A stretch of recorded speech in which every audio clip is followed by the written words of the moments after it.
Hello everyone, tonight on Business Live, Ghana loses 1.9 billion cedis in petroleum tax revenue and regulatory margins in the year 2019. Also coming up, Freight Forwarders appeal to government to take action against shipping lines over illegal charges. Plus, we'll hear from the head of the Financial Advisory Unit of auditing firm Deloitte Ghana, who says the much anticipated economic recovery post-COVID-19 will depend on how quickly the population is vaccinated. More as the President Akufo-Addo receives his COVID-19 jab, signaling a start to Ghana's vaccination program. Thanks for being with us. My name is Darryl Kwao. Details right after this. Welcome back. Thanks for staying with us. Now, in our first story, Ghana lost 1.9 billion cedis in petroleum tax revenue and regulatory margins in the downstream petroleum sector in the year 2019. That's according to the 2019 Ghana Petroleum Industry Report launched today. Chief Executive of the Chamber of Bulk Oil Distributors, Senor Hosi, said the year 2019 was the worst in the country's history for the petroleum downstream sector. The key thing that, as editors, we observed here is that in 2019, there's been a slight shift from 1.35% in the failure rates to 1.99%. But I juxtapose that with the petroleum tax losses. You realize that the lowest on the failure rate on the left side of the screen was in 2018. And that works perfectly with what we also observed with the tax evasion that was recorded for 2018. It's been the lowest for the period that's been covered. And you also realize that 2017 was high. We also had that high, and 2016 does not necessarily match that. But for us to just have a marginal change in 2018, but have an astronomical change in the reported tax evasion of 1.9 billion in total, that raises a major question. It suggests that the marking that's going on at the depots is possibly compromised. Because if you're not identifying a lot of these products, about 855 million, that can't be accounted for, and yet still we don't really identify them that much at the pump station, there's a possibility that our market system is compromised. In that you have illegitimate products accessing some markets. And that brings you to question the entire effort to really fight this illicit petroleum product challenge that the industry is facing. And it's something that I think is of major concern, and policymakers will have to take a cue from this report and look into it a bit much deeper. Well, that was a bit of the webinar addressed by Senor Hosi. We'll stay with that because energy expert Ben Boachi is pushing for a review of agreement covering the country's gas supply. Mr. Boachi maintains that the current state of the agreement is putting a lot of pressure on government finances. We have contracts such as the OCTP that are firmly grounded in law and agreements, and we are going to pay whether we take it or not. So that makes our situation very much difficult, and we're going to have to pay if urgent decisions are not made. We're going to have to pay for those imported gas that may not be needed, and also pay for what we are not consuming from the OCTP project. So optimizing the domestic gas will ensure that the take-or-pay contracts are lessened. Volumes are lessened to allow Ghana to make savings, because we're paying E&I about 500 million per annum, and that is a big ticket expenditure that we have to ensure that the sector pays for, and not the budget or the taxes that we collect from citizens. We made recommendation in the previous report that we decouple the terminal infrastructure from the commodity, which is the LNG. And that was consistent with all the advice we had from the World Bank and some technical people working around the sector. But sadly, we see the commodity also coming, which could be around $200 million on us. And these kind of expenditures, you cannot offset it even with your gold, with your bauxite, with your diamond, except pragmatic action, which can really save Ghana from these kind of unwarranted expenditures. And I think it's a major conversation we need to have about the LNG that is actually coming in. Well, so based on current infrastructure, Ghana has a minimum domestic gas supply capacity of about 340 million standard cubic feet per day, as against a current gas demand of about 320 million. Let's turn to other news now. Freight forwarders at the Tema port are calling on government to take action against some shipping lines that have increased administrative fees and charges on goods. According to them, the exorbitant charges do not conform with the International Trade Facilitation Agreement. Now, President of the Ghana Institute of Freight Forwarders, Eddie Akrong, is asking the Transport Ministry to take up the fight to put a stop to it. Here's a report. Even though the shipping lines have indicated the intention to start charging the new fees from March 1, the Ghana Shippers Authority has written to the shipping lines to hold on till further engagement, according to the concerned freight forwarders. According to the president of the Ghana Institute of Freight Forwarders, Eddie Akrong, the trading laws of the country and international transport policy must be applied. He therefore believes the country has made some significant investment in its port, which should guarantee a reduction in cost of doing business rather than such increment. Zero, no. This is why I'm saying they are running roughshod and they don't care, because there is seemingly nobody to stop them. But somehow, this is why we're calling government. That's why from the beginning I told you this is a state affair. Otherwise, all these policies that we are formulating, from the paperless policy, ICOMS is coming, we're trying to do serious trade facilitation. We have just gotten into the African free trade area, continental free. All of this will come to naught if we allow this to fester, because it's about costs. We're trying to reduce the cost of doing business, so our ports will be attractive. What is going to happen? And we're looking at AFCFTA. I mean, it's a simple matter. This has to stop. You think it can be done international? So Ghana... My brother, just go to Togo. You can't even find this in Togo. Chairman of the Concerned Freight Forwarders Association, Oheneba Kwesi Afawa, in a press conference hinted that all affected persons at the port have been directed to resist any attempt by the shipping lines to introduce the new charges, since it violates the operating laws. We have absolutely not in doubt in our mind that the so-called increment, import additional surcharge by the shipping lines has no legal backing, has no authorization, and therefore should be disregarded.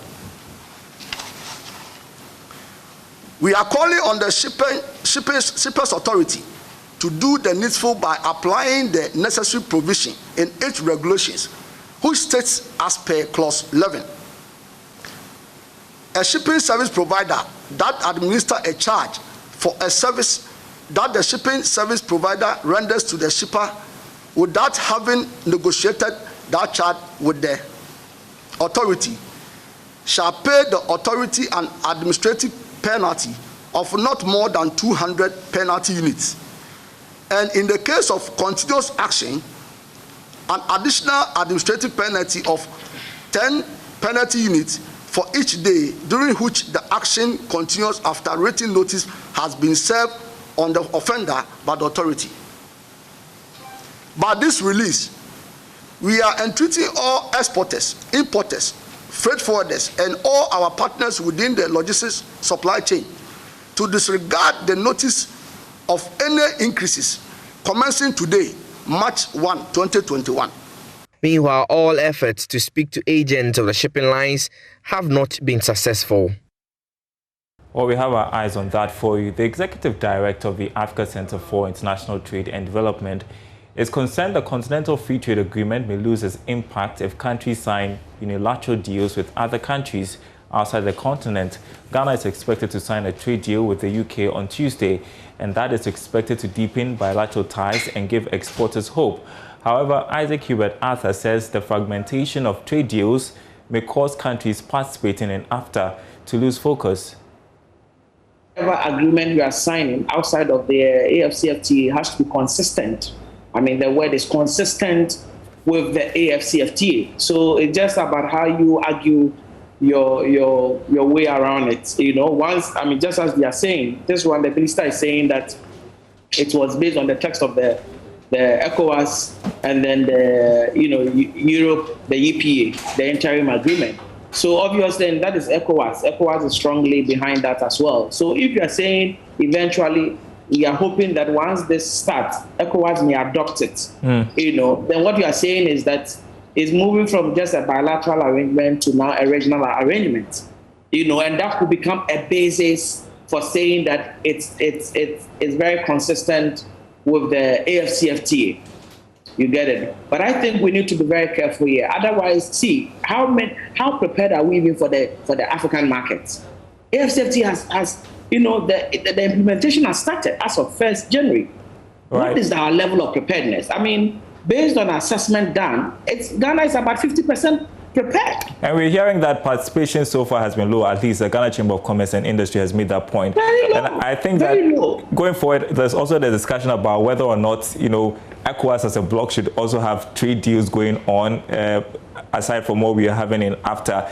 That is a conversation for another day. But I want to ask you about, just make a quick point for a minute. It creates fragmentation. Right. It creates fragmentation in the entire system. I mean, the point is, we have a major focus, AFCFTA. Yes, I mean, ECOWAS has been there for years. There are so many agreements, that are there within ECOWAS. But I think what we need, the AFCFTA is going to give all of us the opportunity as we try to implement. Because, mind you, when countries were negotiating, a lot of countries negotiated through their regions. Right. You get it?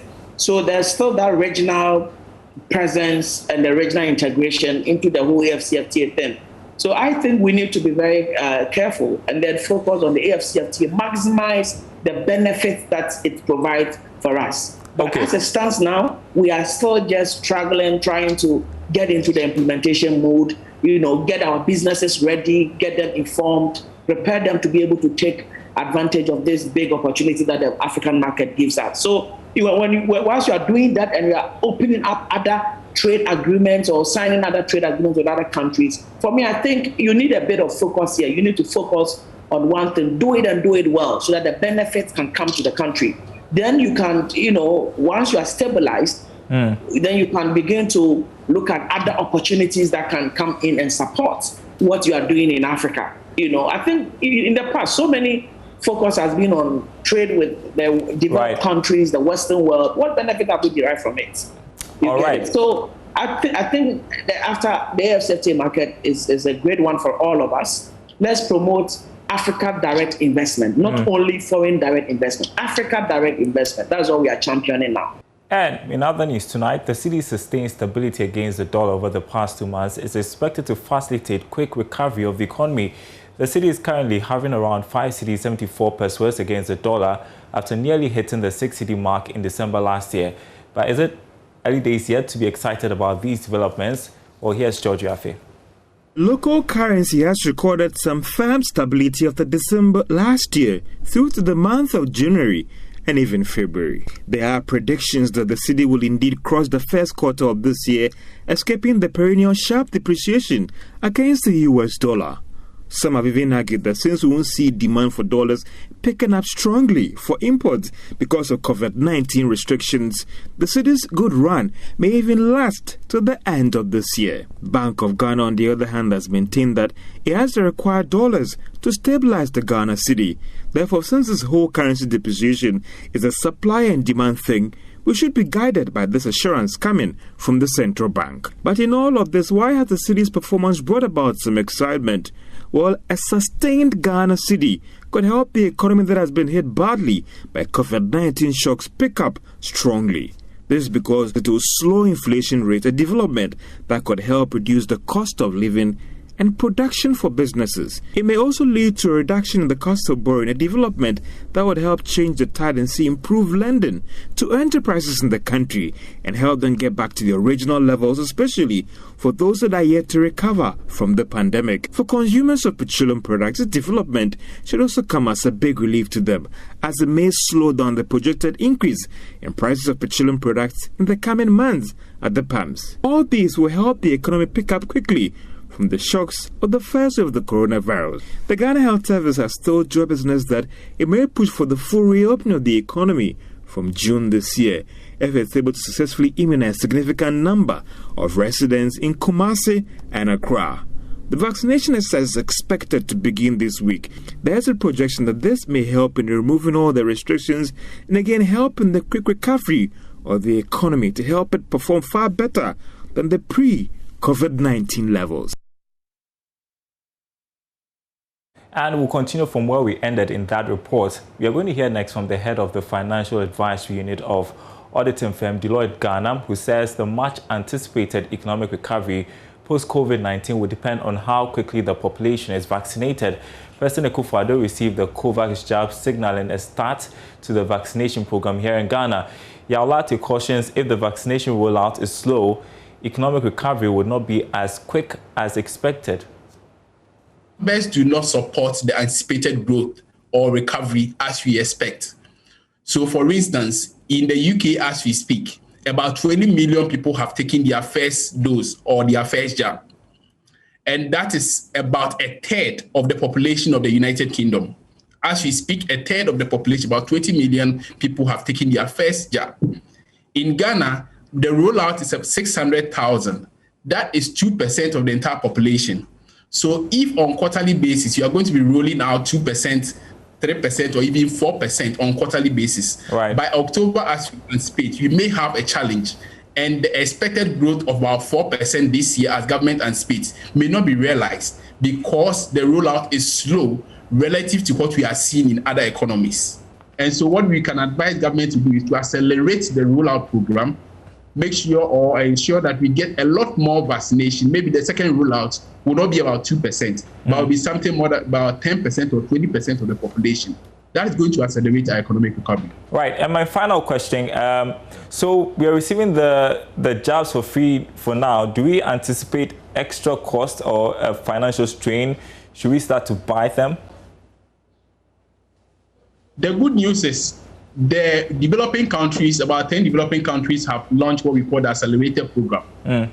What they foresee with that we can have the developed economies roll out their vaccination program, quickly finish it, and then have some low-income countries behind. At the end of the day, it will be counterproductive because we still trade, we still interact with them. So we have the benefit of having this vaccination rollout funded by our development partners. Right. But I don't foresee that throughout for the 100% vaccination program all throughout. So at some point, the burden will be on government, particularly if you want to accelerate it, because our development partners will have their program. But if you want our economy to accelerate the rate of recovery, then we would have to put in some money to ensure that our rollout is faster than we have seen or faster than we have planned so far. So the president, the vice president and their wives received their COVID-19 vaccines today. They were the first to receive the jabs, which arrived in the country last week. Rollout begins tomorrow. While still with COVID-19, human resource consultant Dr. A.C. Ansah is urging business managers to deliberately build organizational culture to ensure productivity as the COVID-19 pandemic has changed the dynamics of work. The pandemic has compelled companies to either downsize or allow the employees to work from home to ensure less physical contact. Now, according to Dr. Ansah, technology is not enough to ensure efficiency at home, but a well-developed culture is a way to go. Business managers have to commit to being intentional. Commit to being intentional with regard to how they build organizational culture. If you have people who've worked in the organization for a while, they understand how things go, etc. Even then, you need to reorient them to this new way of working from home. So being intentional means sitting down and looking through how do we, from initiating people into work to their outputs, their deliverables, how do we actually prepare them? It means that first you need to find your tech tools. And so that is inevitable. You need to find your tech tools that will support the work you're doing. We're a small company. We use Trello. And there are many tools like that that help you, very easy to use. But once you have that, then you need to build the culture around that. So agreements with regard to how we're going to use the technology when we're on the Zoom or whatever, we need to see each other. And of course, to conserve bandwidth, you may not have everybody's video on at the same time, but can we commit to being behind the laptop or whichever gadget you're using, device? So preparing people is important with regard to what goes into the work, the conversations. Two, so think of input, process, and then output. Input, what goes into the work, making sure everybody has the tools, etc. Agreeing on how we're going to collaborate, how we're going to engage. Sometimes it doesn't need to be a Zoom call. It can actually be a phone conference call. What are the tools we're deploying for that? And then process, how we work. We use Google tools. And so working in real-time documents where you see, you have an Excel sheet, you see everybody on a particular cell, we're all working together. Then you get that sense of, working in the same space.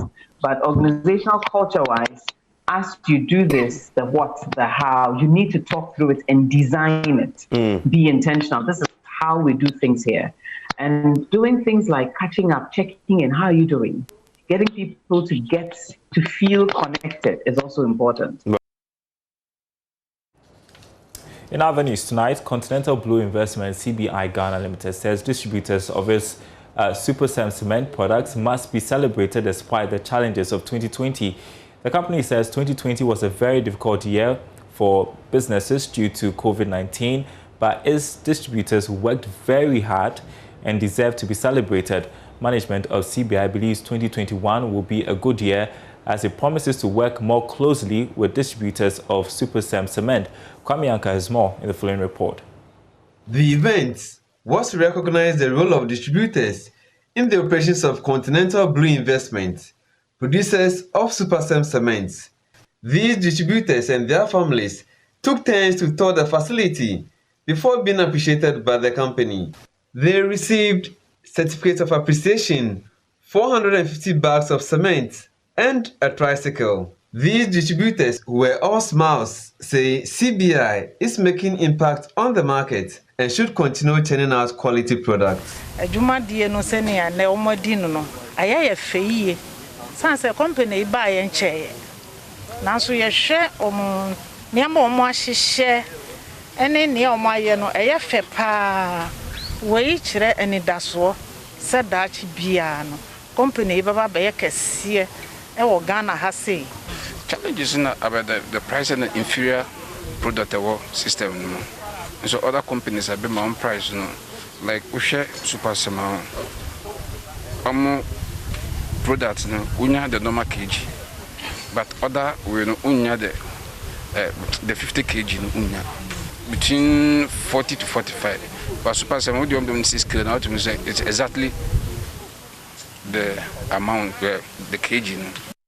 Commercial Director at CBI, Cbi Adams, says quality remains a priority. Okay, so far as we're concerned, our utmost priority is the quality of the cement that we produce at CBI. It's something that we do not compromise on. So throughout the difficulties of 2020, we've endeavored to maintain a good quality of product so that the builders out in the retail space, as well as the industrial builders who are making concrete, do not suffer from the impacts of poor quality cement. So this is something that's very important to us. Meanwhile, on the issue of pricing of cement, Cbi Adams says it is determined by cost of importing clinker, which makes up 70% of the product. The bulk of the price increases we see are as a result of global price increases in freight and clinker that is currently hitting us. Clinker, as many people know, isn't manufactured in Ghana. We don't have the raw materials to do it, so we don't have any choice but to import it. It makes up 70% of the inputs of cement. So when global prices increase, that wave washes out to the doorsteps of us here in Ghana as well. The company will soon roll out its expansion plans to meet demand. Kwame Yankes reports for Joy Business. All right, some corporate news next. Telecoms giant MTN Ghana has appointed 4 independent non-executive directors onto its board. This follows the retirement of 2 board members, Kwesi Abiesi and Modupe Kadri, effective today. The 4 non-executive directors are Chartered Accountant and Auditor Felix Addo, Lawyer Nana Maboche, Digital Entrepreneur Kofi Dazi, and Rosie Cbi Arthur, I hope I got the name right, a statement from MTN Ghana welcomed on board the new independent non-executive directors, wishing them success in the discharge of their duties. The independent non-executive directors shall hold office until the next annual general meeting, where they shall be eligible for re-election by the shareholders. And that's Business Live tonight. Thanks for watching, everyone. My name is Daryl Kwao. There's more news on our website, myjoyonline.com/business. See you same time tomorrow.